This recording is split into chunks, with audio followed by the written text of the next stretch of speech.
The office was dead silent, like a tomb with fluorescent lights. My fingers hovered above the keyboard, not typing, just floating there, as if pressing a single key might send everything crumbling down. I wasn't working. Not really. The spreadsheet on my screen hadn't changed in hours.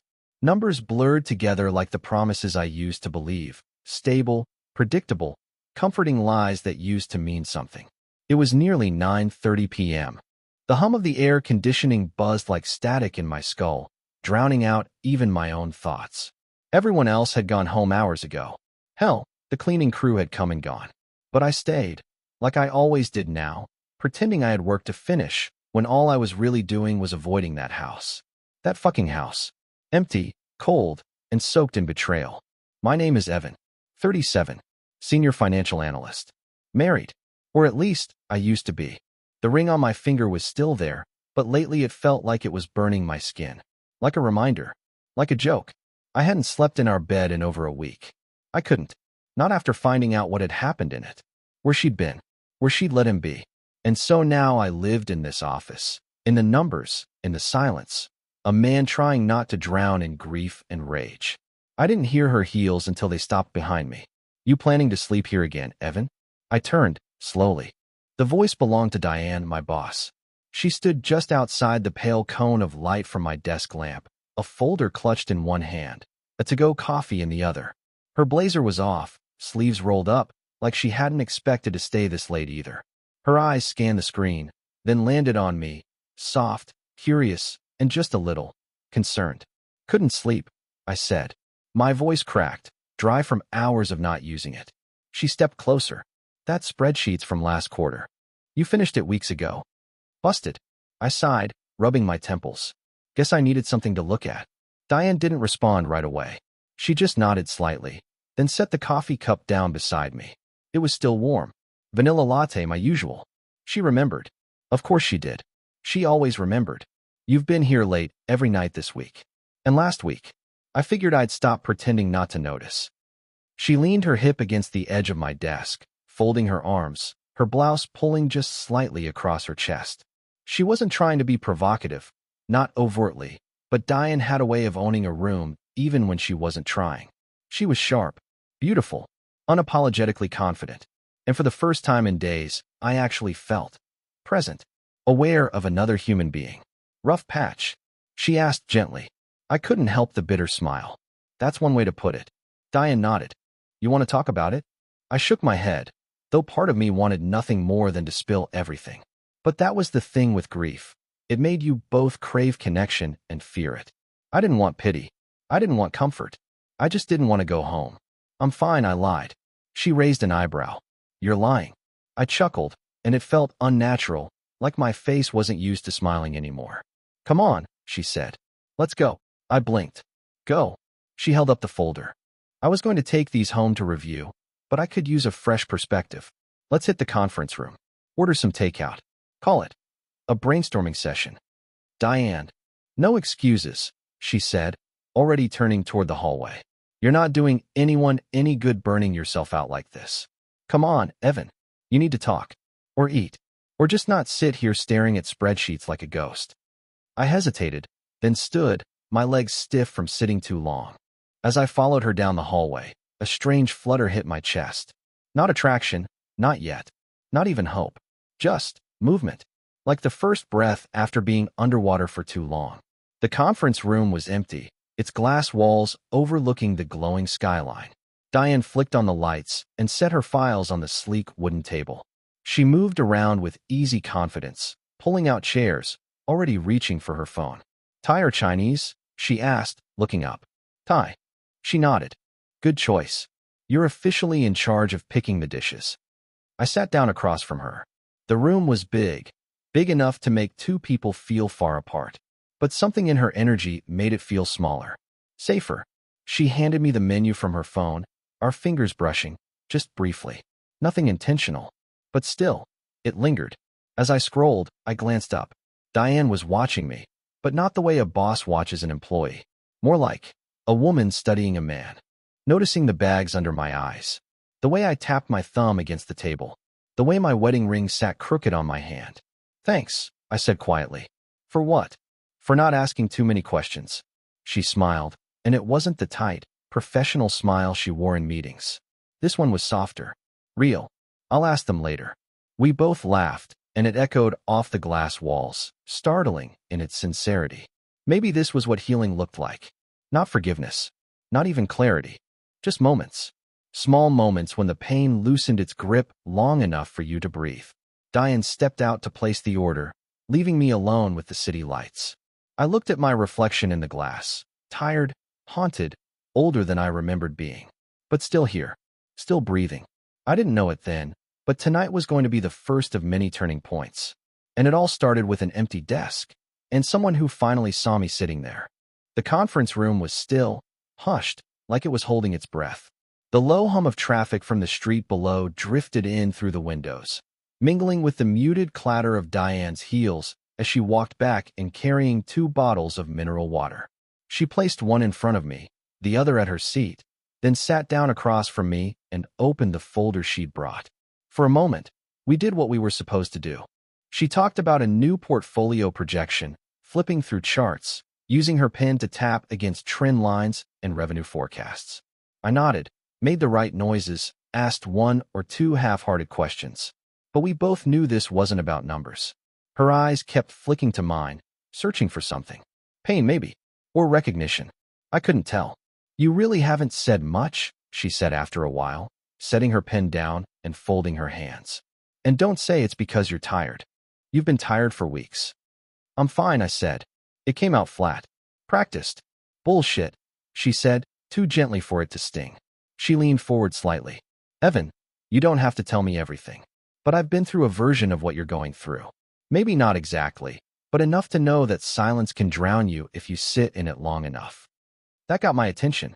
I looked at her, really looked at her. Her expression wasn't soft out of pity, it was knowing. Measured. She wasn't just my boss in that moment. She was a woman who'd stood in the wreckage of something, too. What happened? I asked before I could stop myself. Her lips curved, but it wasn't a smile. More like the beginning of a confession. 2 years ago, my ex blindsided me with a divorce petition. Said he'd been feeling distant for months. Turns out the distance had a name and a corner office at his firm. I winced. I'm sorry. Don't be. He did me a favor. Eventually.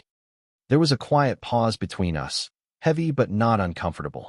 I still feel like I'm the only idiot in the world who didn't see it coming, I said. You're not. We sat in silence again, both letting the air settle. The food hadn't arrived yet, and neither of us was really focused on the work we'd pretended to be discussing. I didn't mean to keep staying so late, I said eventually. It just felt easier, being here, pretending I had something urgent to finish. I know. Her voice softened. But that's not sustainable. You need space to actually process. Process what? That my wife's been fucking someone else for 6 months? There it was. Raw. Out in the open. Diane didn't flinch. She didn't rush to fill the silence. She just met my eyes and said, You said it. That's something. I felt my throat tighten, the familiar burn behind my eyes. But I blinked it away. I wouldn't cry here. Not at work. Not in front of her. She stood suddenly, crossing the room to a cabinet near the corner. I wasn't going to bring this out, she said as she opened it. But tonight feels like it deserves an exception. From the shadows, she pulled out a bottle of red wine, a deep, burgundy blend, and 2 short glasses instead of wine flutes. She poured generously, handed me one, then sat again. I thought this was a brainstorming session, I said, trying to smile. It is. We're brainstorming how to survive heartbreak without throwing ourselves into traffic, she said, clinking her glass to mine. Cheers. The first sip hit hard. Warm. Sharp. I felt it cut through the tension in my chest like a scalpel. We didn't speak for a while. Just sat there sipping, staring out at the city glowing beyond the windows. Then she said something unexpected. I don't think people cheat because they're evil. I think they cheat because they're cowards. I looked at her. Cowards? Yeah. Cowards who can't face themselves. Who can't ask for what they want. So they sneak around. They lie. They get their thrills in the shadows instead of fixing what's broken or having the guts to leave. She swirled her wine thoughtfully. But the betrayal, the lying, that's what rots the whole damn thing. I nodded slowly. I think I could have forgiven the sex. Eventually. But the lying, it hollowed everything out. Diane reached across the table and rested her hand on mine. Just for a second. Her skin was warm, her fingers steady. You don't have to hold all of it by yourself, Evan. I swallowed hard. Her touch lingered like a balm. Not romantic, not yet. Just human. Grounding. Before I could speak, the door to the conference room creaked open. Hope I'm not late, a voice said, light, playful, with a lilt of curiosity. Diane turned with a smile. You're right on time. The woman who stepped in was tall, confident, and effortlessly stylish. She had a long coat draped over one arm and carried a small purse in the other. Her hair framed her face in dark, loose waves, and her eyes, wide, curious, maybe even a little amused, landed on me with a spark I hadn't seen in a long time. This is Evan, Diane said, standing to make introductions. Evan, meet Harper, old friend of mine from college. She's in town for a few days, consulting gig. Thought she might like to sit in on our strategy session. Harper extended her hand with a grin. Nice to meet you. I promise I won't derail whatever serious business meeting this is. Trust me, I said, standing to shake her hand. It's not as serious as it looks. Her touch was different than Diane's. Lighter, curious. Her fingers lingered just a beat too long, and her smile widened like she noticed it too. Well then, she said, easing into the third chair at the table, let's see what we're working on. Diane looked at me and raised her brow, just a hint of mischief behind it. And just like that, the air shifted. Slightly, subtly, something was beginning. And for the first time in weeks, I didn't dread what came next. There was a certain weight to Harper as she sat down, not physical, but emotional. The kind of presence that draws attention without asking for it. She moved with an ease I envied, like she didn't have anything to prove. Confidence, not arrogance. I felt it in the way she crossed her legs, the way she scanned the room, and how she didn't rush to fill the silence after sitting. She wasn't just a friend of Diane's, that much was obvious. There was a familiarity between them, the way old friends carried shared stories behind their eyes. The way Harper glanced at Diane and gave her that subtle smirk, playful, layered, made me feel like I was stepping into the middle of something already in motion. But then she looked at me, really looked at me, and the air changed again. So, Evan, she said, resting her chin on her hand, how long have you and Diane been holding these secret after-hours meetings? I chuckled, rubbing the back of my neck. Just tonight, actually. She caught me hiding out at my desk. Harper raised an eyebrow. Hiding from what? The question was bold, direct, but not unkind. And something about the way she asked it made it impossible to deflect. My wife, I said, swallowing the words like medicine. Or, more specifically, the version of her that doesn't exist anymore. Diane's eyes flicked toward me with a quiet warning. Not that I'd said too much, but that I didn't have to say anything more if I didn't want to. But Harper didn't recoil. She just nodded, her expression softening. Ah, she said. One of those nights. One of those years, I muttered.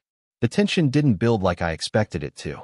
Instead, it eased, slowly, like air leaking from a balloon. Well, Harper said, grabbing a napkin and unfolding it with unnecessary ceremony.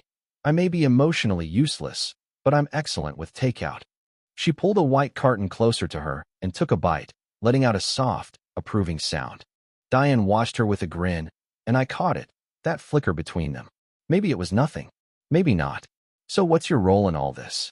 I asked her, curious. In the heartbreak? Or the takeout? Either. She smiled. I'm just the unqualified consultant brought in for morale support. Technically, I'm here on a short-term project with Diane's firm. Financial restructuring for a healthcare client. But tonight, she gestured to the wine, the food, the dim conference room. Tonight I'm here for the ambience. You two always drink wine in the office. I asked, smirking. Only when we sense a man's on the edge, Diane replied dryly. Very funny. I'm serious, Harper said, laughing lightly. There's something comforting about working late in a place that usually feels sterile. Makes it feel like the rules don't apply. I couldn't argue with that. The room, all glass walls and steel edges, had somehow shifted from a professional cage to something warmer.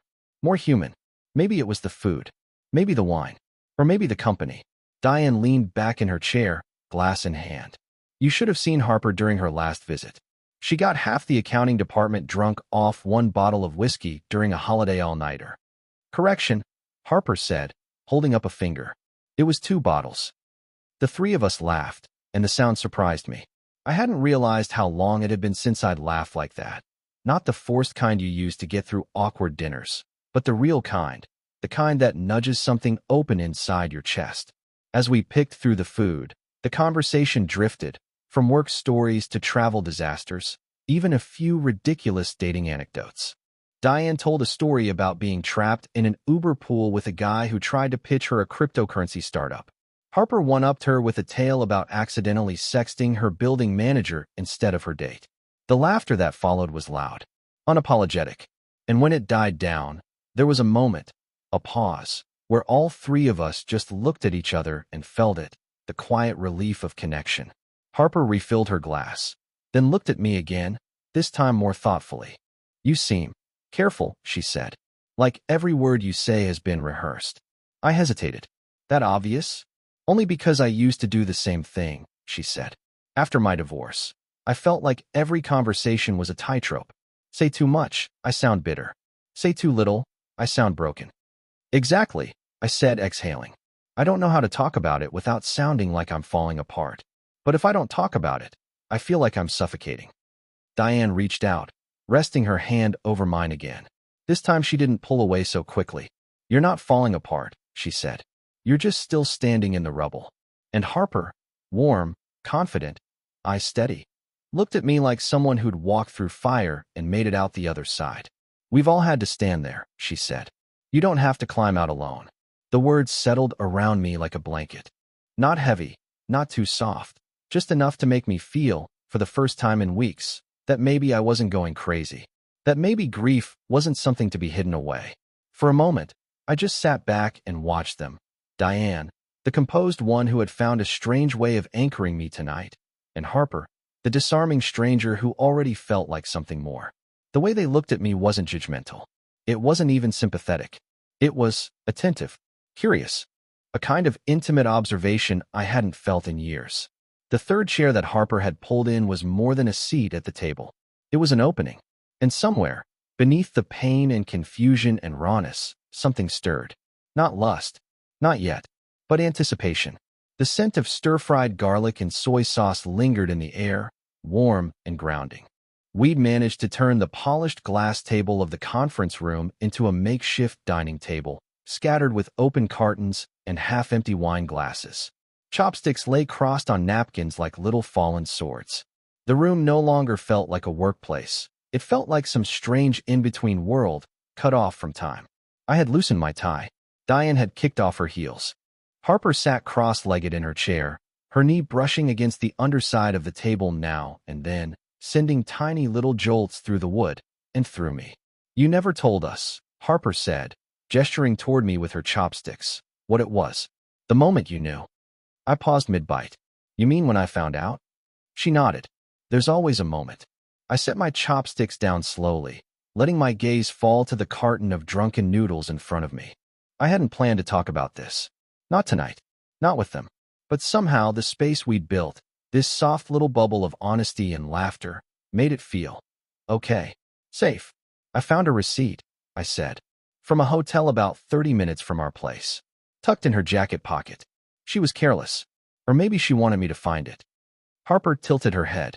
"Did you ask her?" "No," I said. "Not at first. I drove to the hotel. Sat in the parking lot for an hour, just staring. The receipt said room 418. I memorized the number. Like it meant something." Diane was watching me, quiet and focused, her wine glass cradled in her hand. Harper, too, had grown still. They weren't just listening. They were holding space. When I finally asked her about it, I continued. She looked me straight in the eye and said it was for a spa day with her sister. Said I was being paranoid. "And were you?" Diane asked gently. I met her eyes. 2 days later, I followed her. She said she was going to her mom's for the afternoon. Instead, she drove straight to that hotel. Room 418. Neither woman spoke for a moment. Just the sound of the city outside and the faint hum of the building's HVAC system. I waited until she came out with him. I said, voice tight. He was tall, confident, casual, like he'd done it 100 times. She laughed at something he said, touched his chest, and I exhaled, the breath ragged. I realized in that second I wasn't watching my wife anymore. I was watching someone else entirely. Diane reached across the table and touched my wrist. Her hand was warm. Steady. I'm sorry. Harper's expression was softer now, less playful. That kind of betrayal. It doesn't just hurt. It rewrites you. Yeah, I said. That's exactly what it feels like. Like someone took a red pen to your memories and started crossing out all the good parts. The silence that followed wasn't awkward. It was filled with understanding, the kind that didn't need to be spoken aloud. It hung between the three of us like a shared scar. Harper finally broke it with a light sigh. God, now I feel shallow. Why? I asked. Because I was going to talk about how I accidentally flashed my neighbor this morning. That made Diane snort, which made Harper grin, which made me laugh, the sound sudden and unfiltered. What? I asked. Harper leaned forward, chin in hand. So my Airbnb has this dumb little window in the shower. Frosted, but not very well. I leaned out to open it, completely forgetting the top half of me was uncovered, and locked eyes with this old man walking his pug. He nearly dropped his latte. Diane was laughing now, full-bodied and bright. You are unbelievable. What? Harper said, mock-offended. He looked impressed. I shook my head, grinning. So the pug saw your jugs. Noted. That cracked them both up, and for a brief, strange moment, I didn't feel like the guy with the broken marriage. I felt normal, like a man in the company of two sharp, beautiful women who weren't treating him like a project or a victim, just a person, present, real. We eased back into eating, slower now, more casual, more comfortable. Diane leaned forward, her blouse subtly unbuttoned from earlier, just enough to reveal a soft line of skin at her collarbone. So what would you have done if she told you the truth right away? You mean if she'd said, "Hey Evan, I've been screwing someone else behind your back"? She shrugged. Yeah, I thought about it. Really thought. I might have left that night. Or maybe I'd have begged her to stop. I don't know. The not knowing made me weak. Harper nodded slowly. Truth has a weird way of giving us power, even when it wrecks us. Exactly. She took another sip of wine and studied me over the rim. You don't look weak. Her voice wasn't flirtatious, but something shifted in the air again. That subtle hum, a low, electric pull that had started earlier, it flickered again. I didn't reply. I couldn't. Diane shifted in her chair, letting her fingers brush mine for just a second as she passed me another napkin. Not by accident. Not at this point. Our fingers touched. Rested. She didn't move. Harper saw it. And her eyes flicked to Diane, then to me, and something unspoken passed between them. Some current I didn't fully understand yet. The conference room didn't feel like a workplace anymore. It felt like a pocket of night cut off from everything else. A floating world where old rules didn't apply. Takeout boxes. Half-empty wine. 3 people, sitting around a glass table in the dark. And beneath it all, something starting to simmer. Quietly. Slowly. But undeniably. It was after 11 when I finally said it. Not because I planned to. Not because I thought the moment was right. It just slipped out, like air after holding your breath too long. I haven't told anyone, I said, staring at the wine that shimmered in the bottom of my glass. Not a single person. Not even my brother. Harper looked up from her carton of noodles, her dark lashes lifting slowly. Diane paused mid-sip, the glass still raised near her mouth. Neither spoke, but I didn't need them to. Their silence was the kind that welcomes truth. I pushed back my chair a few inches and leaned forward, elbows resting on my knees. My voice came out low. Tired. She cheated with someone from her yoga studio. Some smooth-talking bastard with a six-pack and a motorcycle. Real original, right? I tried to smile. It didn't land. I used to pick her up from that studio. Bring her smoothies. Hell, I even paid for the damn membership. Harper set her chopsticks down, and Diane leaned closer across the table. I could feel their attention. I could feel myself unraveling under it. The worst part wasn't the sex, I said. Not even the lying. It was realizing how far gone she already was. Like, the version of her I loved had been gone for a while. I just didn't notice. There was no pity in their faces. Only recognition. Maybe a little grief of their own. Harper spoke first. It's a special kind of hell, isn't it? That moment when you realize they've already said goodbye to you in their head. Diane's voice followed, softer, and they just didn't have the courage to say it out loud. I nodded slowly. She cried when I confronted her. Said she didn't want to hurt me, but she needed to feel alive again. Like I was a coma she had to wake up from. That was the first time Diane touched me that night without hesitation. She reached across the table, her hand slipping over mine. Firm, warm, steady. Her fingers curled around mine. Not for sympathy, not for drama, just connection. She's a coward, Diane said. Needing something doesn't mean you destroy the person who gave you everything. There was a pause. Then Harper, whose presence had been light all evening, even playful, let her mask slip. Just for a second. I walked in on mine, she said suddenly, her voice like glass. My husband. On the couch. With someone I thought was a friend. I looked up, and Harper's eyes weren't wet, but they were different. Sharper. Dimmed by memory. He told me it was a moment of weakness, she said. As if a moment could fuck up 5 years of my life. As if his mistake was just a misstep, not a landslide. And your friend? I asked. She gave a bitter smile. Unfriended. Erased. Blocked. Deleted. Every version of the word. And still she shows up in my dreams sometimes. There was something naked about her now. A kind of beauty that comes with letting your guard down completely. The Harper who had joked about flashing her neighbor was still there. But this version, this raw honesty, it hit different. It pulled something deeper from me. She said I didn't make her feel wanted. I said that I was too safe, too stable. Diane squeezed my hand. Since when is stability a flaw? She wanted danger, I said, my voice hollow. Thrill. That spark you're supposed to feel with someone new. Harper tilted her head, watching me. Have you ever cheated? The question stunned me. I opened my mouth, closed it again. No, I said finally. Not once. Even when I wanted to. Even when things got bad. Harper didn't flinch. But you thought about it. I nodded. After I found out, yeah, I wanted revenge. I wanted to feel what she felt. To make her jealous.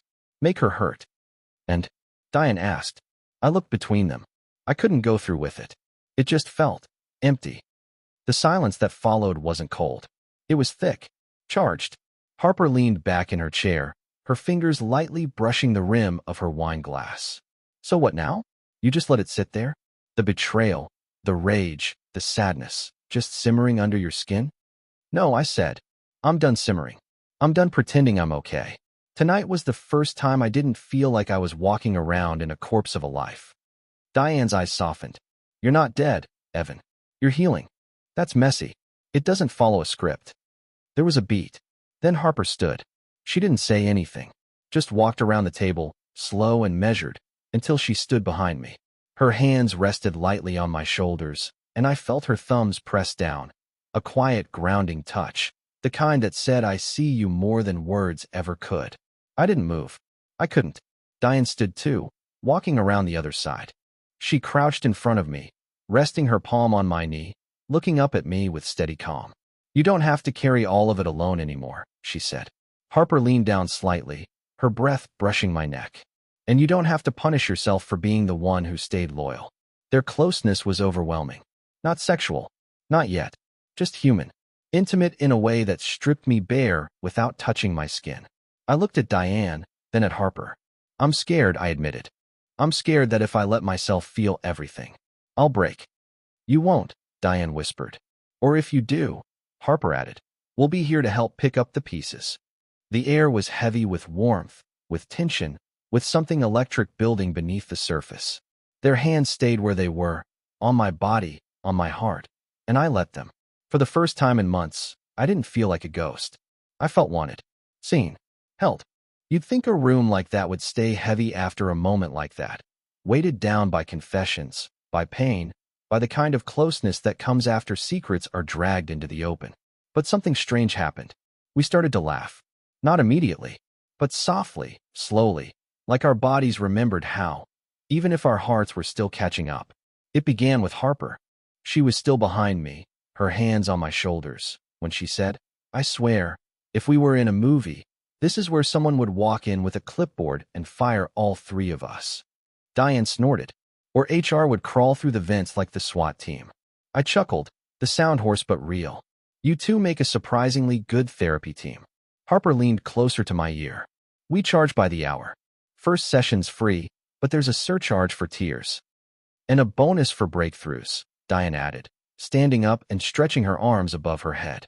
Her blouse lifted slightly, revealing a thin sliver of toned skin above her waistband.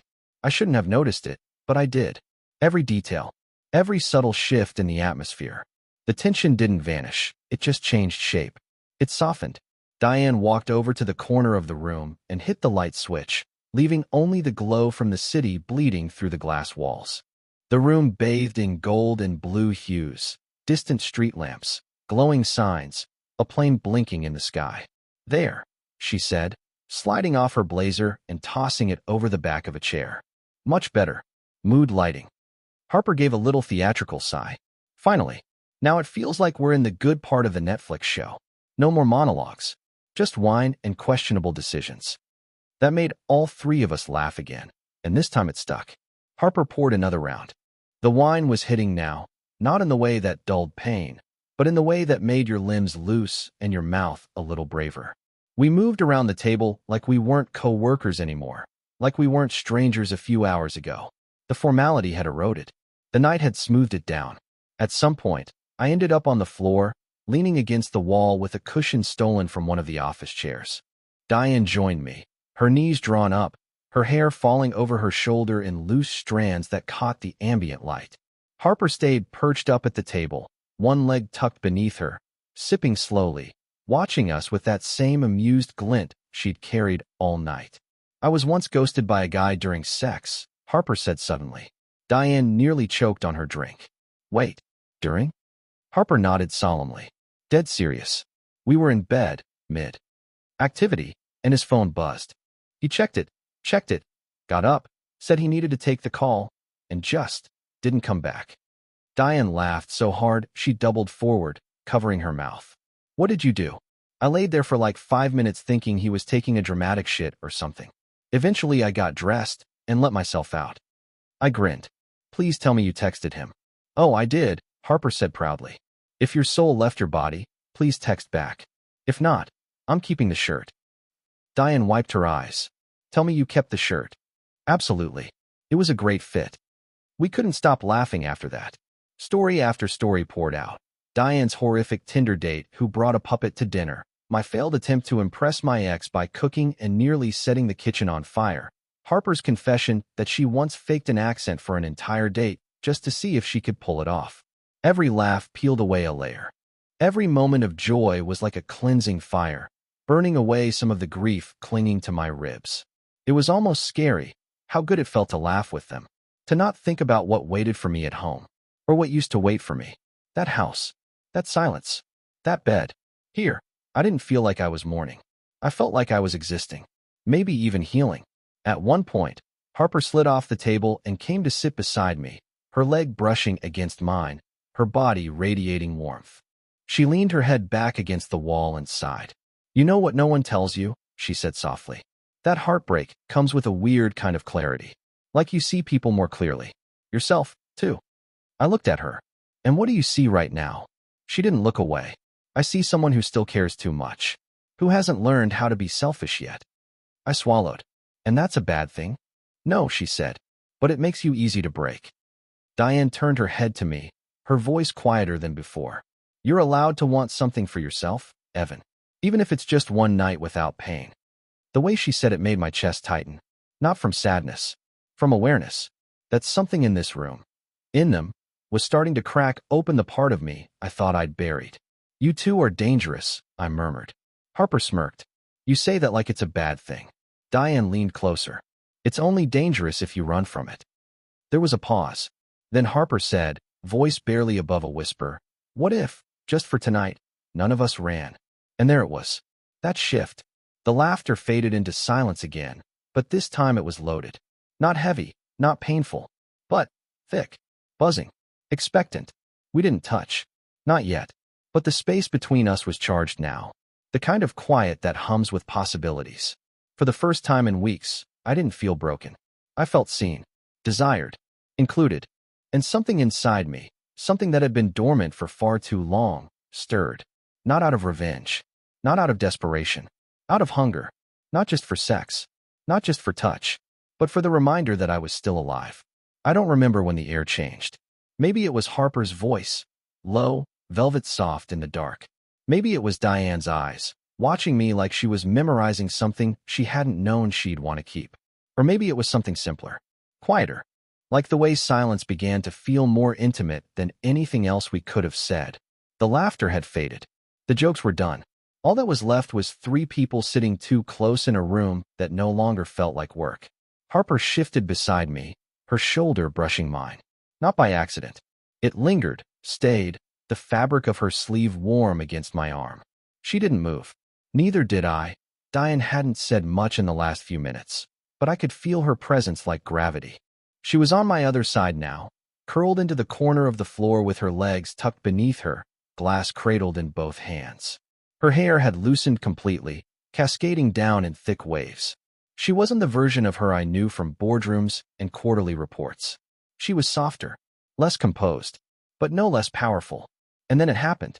Harper reached for the takeout container between us, her fingers brushing mine. We both paused. It wasn't the accidental kind of touch. Not this time.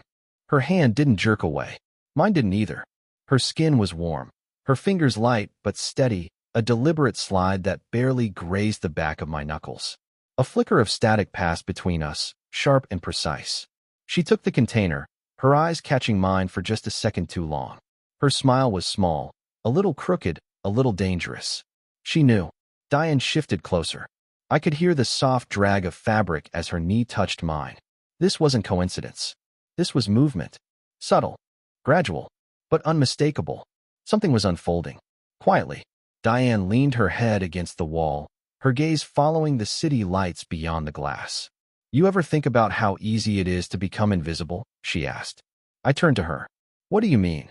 "In relationships," she said, still watching the skyline. "You give. You support. You become the dependable one. And then one day, they stop seeing you. Until you're just part of the furniture," Harper added, voice low.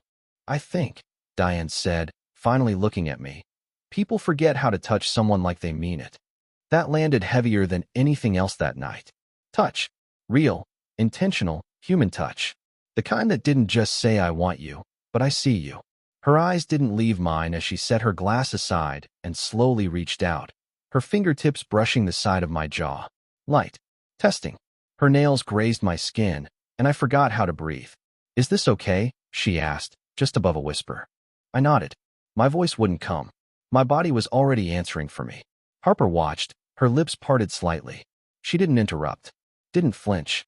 If anything, she leaned in closer, as if the electricity passing between Diane and me had pulled her into the current. Diane's fingers trailed down my neck, slow and thoughtful, before she let her hand fall away.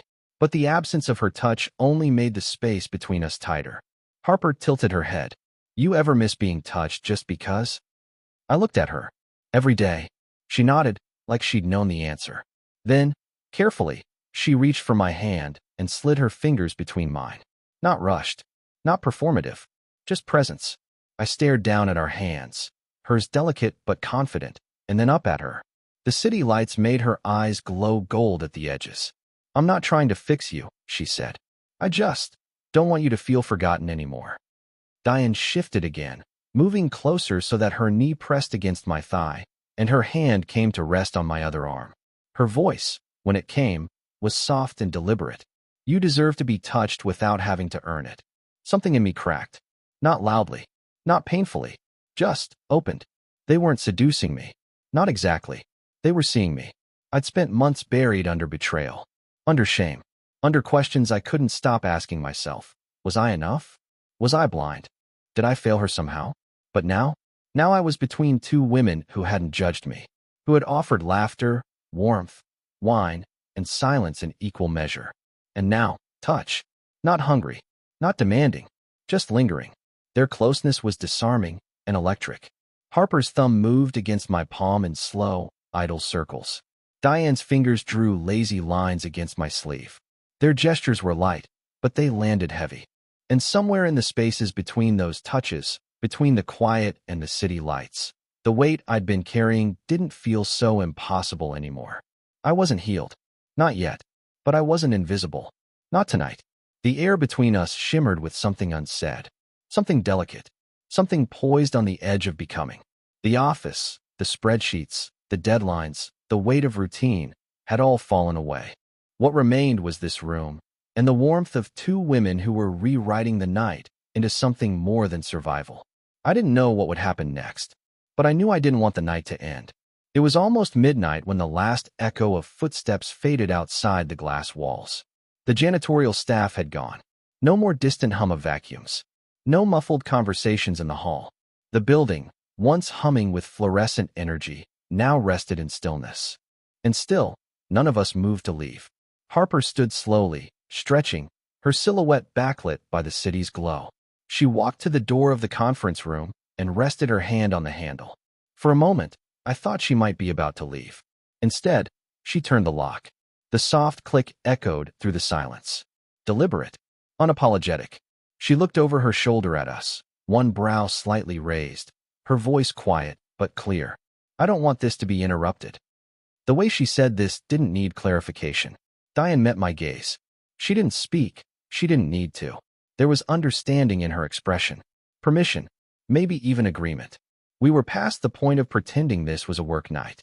Harper came back slowly, her heels clicking softly against the floor until she slipped them off and crossed barefoot to us. She sat again, this time beside Diane, her legs folding beneath her in one graceful motion.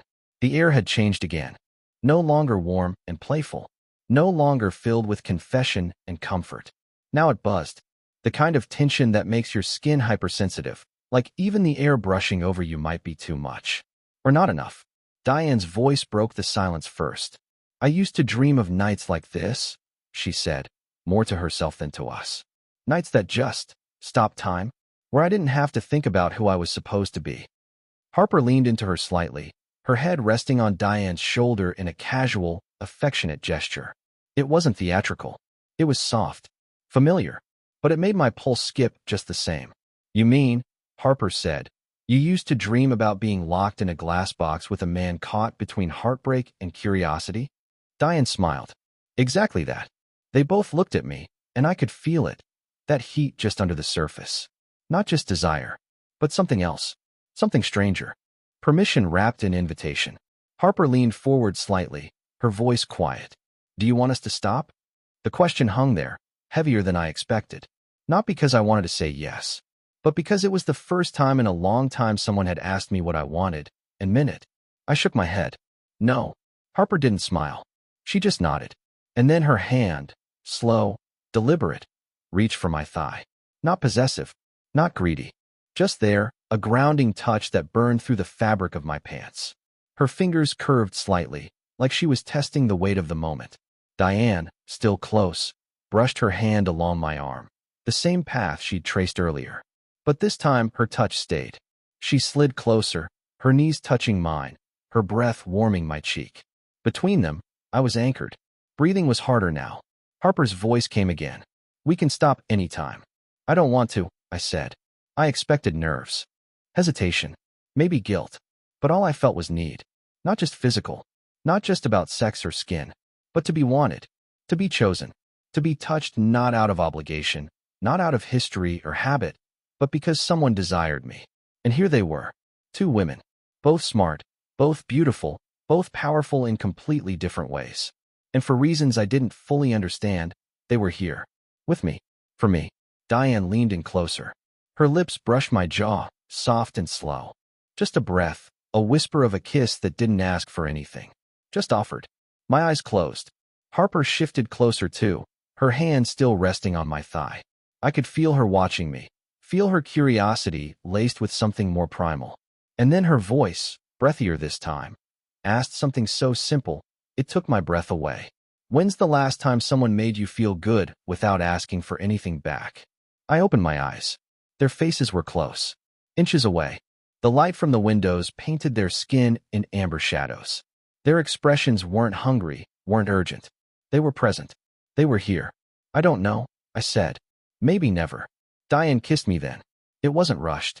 It wasn't a movie kiss, all teeth and heat. It was deliberate, her lips soft, her hand against my cheek, holding me like I was worth being held.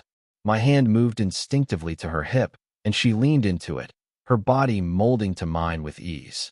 And then Harper kissed me too, not in competition, not as a challenge, but as a continuation. her lips brushing the edge of my jaw, then down to the base of my neck, sending a jolt down my spine that made my breath hitch. We didn't speak.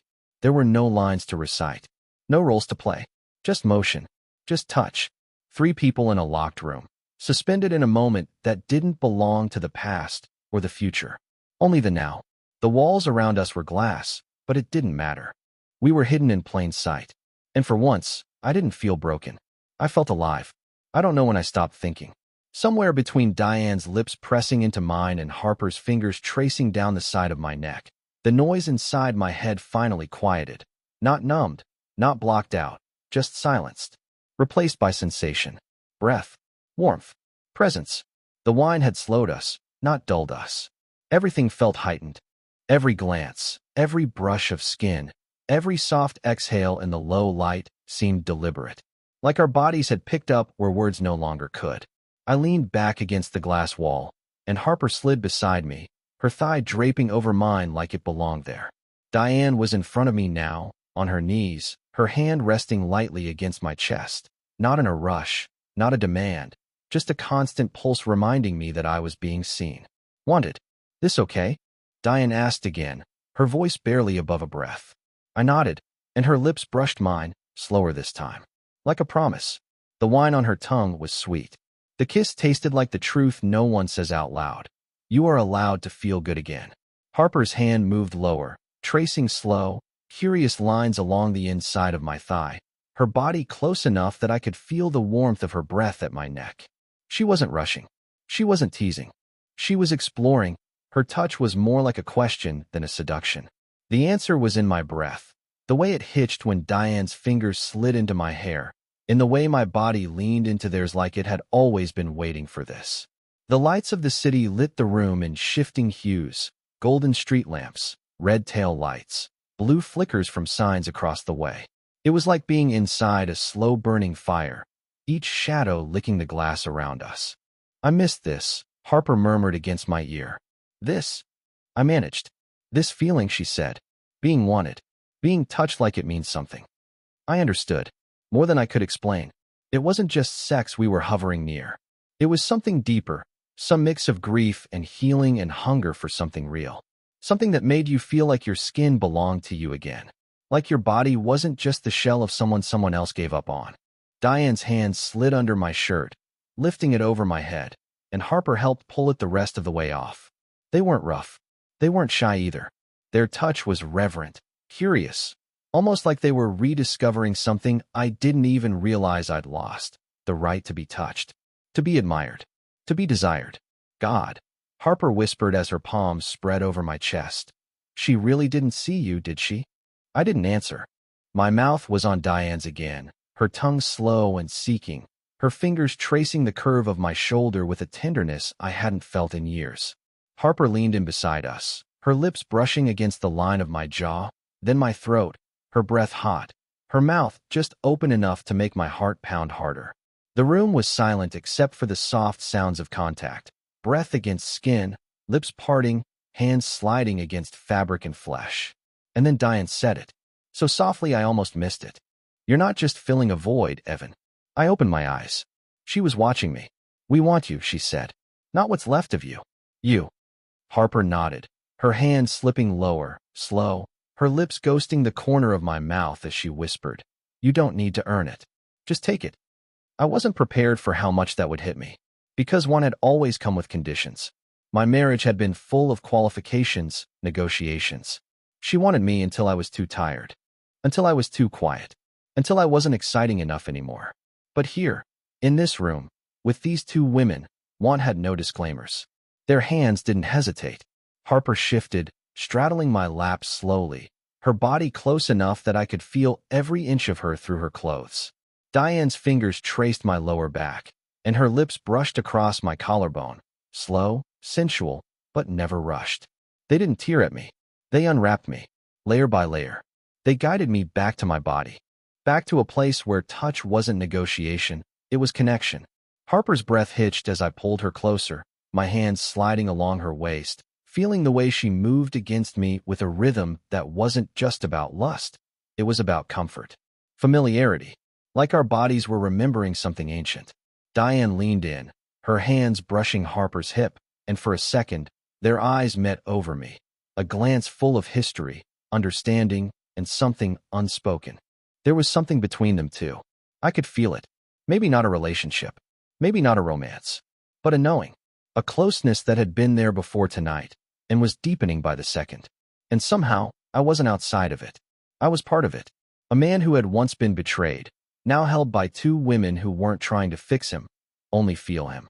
My body reacted to their closeness, but more than that, my soul did. Because this wasn't a performance. It wasn't about revenge. It was about belonging. Diane kissed my shoulder again, her breath warming my skin. "We can stop," she whispered. But I didn't want to stop. And they didn't either. Because tonight wasn't about forgetting pain. It was about making space for something else. The moment it turned, really turned, was so quiet I almost missed it. Harper was still in my lap, her body warm and soft and real. Diane was beside me, her fingers tangled in my hair, the scent of her perfume clinging to the air between us like the memory of something intimate. And then, I don't know who moved first. Maybe Harper shifted just slightly, pressing her hips down with the softest grind that made my breath catch. Maybe it was Diane's mouth brushing the shell of my ear, her whisper so light it didn't register as words, just heat. But it happened. Whatever fragile thread had been holding us back, courtesy, caution, fear, it snapped. And we gave in. Diane's hand slid down my chest and underneath the waistband of my pants in one fluid motion. Her palm pressed over me with purpose, but not impatience. Like she wanted to remind me I was still here, still capable of being touched, of being wanted, not in theory, but in flesh. Harper's mouth was on mine now. More than a kiss, it was a release. Weeks of silence, months of rejection, all the weight of betrayal that had collected under my skin cracked wide open the moment her lips parted for me. Her tongue found mine, slow and sensual and absolutely deliberate. I let my hands move, over her thighs, up her back, learning the shape of her with reverence, like memorizing a language I hadn't spoken in years. She gasped against my mouth when I squeezed gently at her hips, her body shifting higher to straddle me more firmly, the fabric between us suddenly feeling like too much. Diane's voice came from beside me, low and full of heat. "You have no idea how long it's been since I've wanted to touch someone like this." I turned, kissed her, and her response was immediate. Her mouth hungry, her fingers digging into my back, nails dragging in a way that made my skin jump. She tasted like wine and want, and something older, something aching. Harper laughed softly, breathlessly, as Diane leaned in and kissed her too. Not awkward, not experimental, but fluid. Familiar. And watching it, feeling it, being in it. It lit something inside me that hadn't burned in so long I'd forgotten it was even there. They moved together, like they'd done this before.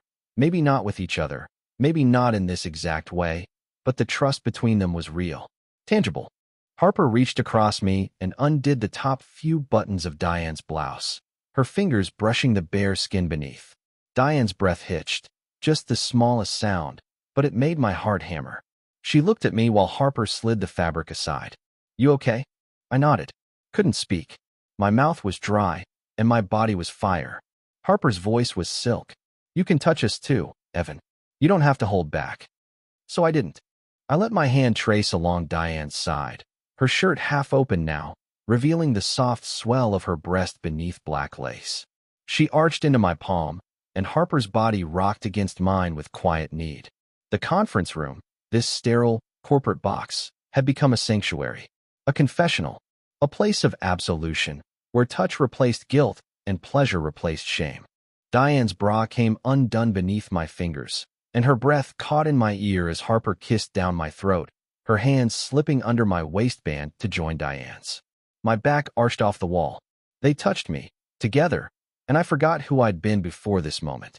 The heartbroken husband, the ghost in his own house. He wasn't here anymore. Only I was. Their hands moved in tandem, one teasing, one firm. Their mouths sharing me, my skin, my breath. Harper whispered things I couldn't remember. Diane moaned low in her throat, and the sound felt like fire under my ribs. When I finally reached for Harper's shirt and pulled it over her head, she gasped softly, arching forward, letting me see her. Not just her body, but her trust. Her offering. My hands trembled as I touched her. I didn't want to ruin it. Didn't want to take without giving something back. You're not taking, Diane whispered. You're receiving. Let us give this to you. And so I let them. Harper guided my hands down her waist as Diane kissed the side of my neck, her teeth scraping lightly, sending heat spiraling through me. Their rhythm, their breath, their touches, it was all too much and not enough. I wanted more. I wanted all of them. They moved together like they'd rehearsed it, but I knew they hadn't. This was instinct. Desire meeting desire, grief meeting grace. Their mouths found each other again, right there in front of me, and I watched as they kissed, soft and deep and unhurried. And then they turned that energy back to me. I don't remember when my pants came off. I just remember Diane's hand replacing Harper's, her grip tighter now, firmer, more confident. Harper pulled my head to her chest, cradling me there like she could feel the old pieces breaking, the new ones rearranging beneath her skin.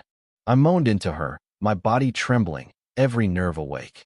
Diane's voice was in my ear, telling me I was beautiful, telling me I was allowed to feel good, that I deserved to. No one had said that to me in years. Not like this. They took turns, teasing, touching, kissing, until I was panting, my hands clutching at their hips, their waists, my mouth chasing skin, breath, salvation. And then, like they'd both felt it at the same time, they slowed. Let the moment hover. Let the tension build to the edge of something neither of us had fully said out loud. Harper looked down at me, her voice low. Do you want this to be everything it can be?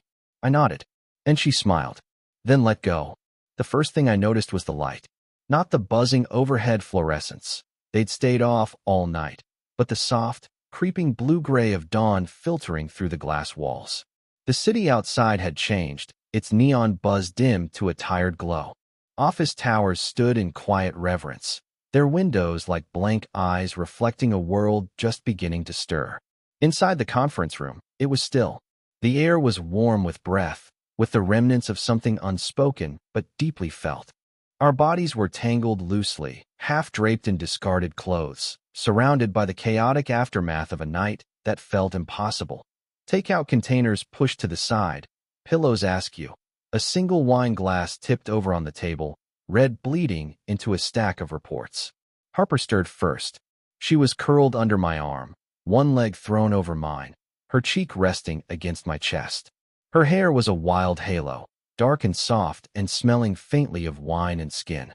She blinked slowly as the light touched her face, then looked up at me, not with panic or confusion, but something quieter, calmer, a sleepy half-smile. Morning already? She murmured. Barely, I said. My voice was rough with sleep. We beat the sun. She nestled closer, sighing. Feels like a dream. Diane was on my other side, still half asleep, her back to me, but her fingers loosely threaded through mine. She shifted at the sound of our voices, stretching gently before turning over, her eyes blinking open, sleepy but alert in the early morning haze. For a moment, none of us spoke. We just lay there, three bodies wrapped in silence, surrounded by the hum of the world waking up around us. It didn't feel dirty. It didn't feel like cheating, or sin, or chaos. It felt earned. Diane sat up slowly, reaching for her blouse, pulling it across her bare shoulders with a soft rustle of fabric. Do you regret it? I asked before I could stop myself. She looked over her shoulder, pausing. No, she said. Not for a second. Harper propped herself up on one elbow, the sheet barely covering her chest.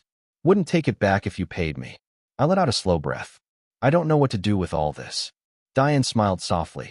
You don't have to do anything yet. We don't need a label, Harper added, brushing her fingers through my hair. We don't need answers. But we do need coffee, Diane muttered, standing and stretching, her body silhouetted against the glass as the sunrise caught the curve of her spine. She pulled her hair into a lazy knot and padded toward the door, barefoot and unbothered. She didn't unlock it yet. She just stood there for a moment, watching the city as the first real sliver of sun breached the skyline. The glow painted her face gold, and I found myself watching her like she was a painting. Harper leaned into me again, quieter now. You think she's going to freak out about what happened? I turned my head toward her. Are you? She shook her head. No, I think I needed this as much as you did. There was something unspoken beneath her words. Not love, not yet, not even lust anymore. but something older, deeper, an understanding between survivors. Diane came back, dropping beside us again, tugging on her skirt, then buttoning her blouse slowly. I'm not going to pretend I know what this was, she said. But it wasn't meaningless. Harper nodded. It was real. I sat up, pulling my pants on, trying to get my head around the enormity of it. The night had been one thing, but the morning, this, was something else. Reckoning. Not with guilt. With clarity. My wife's betrayal had hollowed me out, made me question who I was, what I was worth. But last night had reminded me that I was still someone, still capable of being touched, of being chosen. I wasn't whole again, but I wasn't broken in the same way. I stood, moving to the glass, watching the city come alive. Taxis, joggers, men in suits holding lattes. None of them knew what had happened behind this wall of glass. This strange pocket of intimacy in a world built on appearances. I turned back to the two women who had shared it with me. Harper was fixing her bra under her shirt, grinning through messy hair. Diane was smoothing out her blazer, back in boss mode, but softer somehow. I crossed to the table, picked up a pen, and wrote something on the back of a project sheet. 2 words. Thank you. I set it down where they could both see. Diane smiled. You don't owe us anything, Evan. I know, I said. That's why it means so much. Harper came to stand beside me. You ever need to laugh again, or just not be alone, she said. You know where to find us. I nodded. Then Diane did unlock the door, and it sounded louder than it should have. Not harsh, just final. The night was over, but it hadn't been lost. As I stepped into the hallway, I felt the morning hit my skin, fluorescent lights overhead, voices down the corridor, keyboards tapping back into rhythm. The office was waking up, and so was I.